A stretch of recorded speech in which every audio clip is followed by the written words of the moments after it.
nacionalinės žemės tarnybos surengtoje konferencijoje, artėjant žemėtvarkos 25-mečiui, aktualios ir perspektyvos, prie apskrito stalo susėdę žemėtvarkos veteranai, senjorai ir šios srities praktikai aptarė nūdienos aktualijas problemas ir ieškojo sprendimų efektyvesniam žemės tvarkymo organizavimui.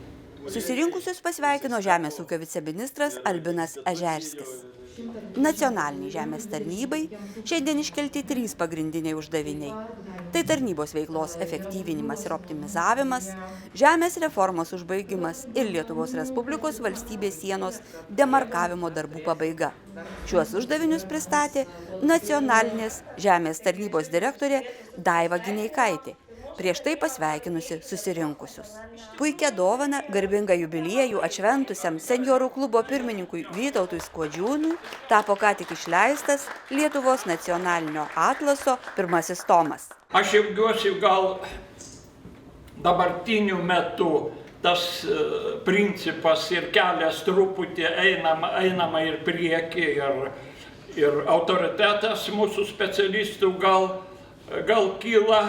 Gal reikia ir mums patiems daugiau dėmesio skirti, nes yra lengvabūdiškų žmonių ir jie gal savanaudiškų ieško priekabių prie mūsų specialistų. Konferencijos metu strateginio valdymo ir veiklos koordinavimo skyriaus vedėja Giedrė Leimontaitė skaitė pranešimą 2015 metų reikšmingiausi NŽT darbai, o geodezijos ir kartografijos departamento vadovė Jurgita Špuraitė pristatė svarbiausius metų geodezijos ir kartografijos akcentus. Savo pastabomis ir mintimis dalijosi susirinkusieji. Buvęs žemės ūkio ministras Kęstutis Kristinaitis, buvęs žemės ūkio viceministras Albinas Raudonius, Aleksandro Stulginskio universiteto dėstytojas Giedrius Balevičius.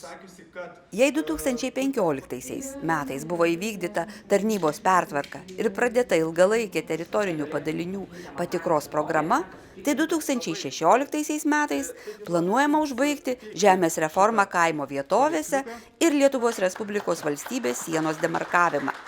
Tai išties ambicingas tikslas 2016 metams.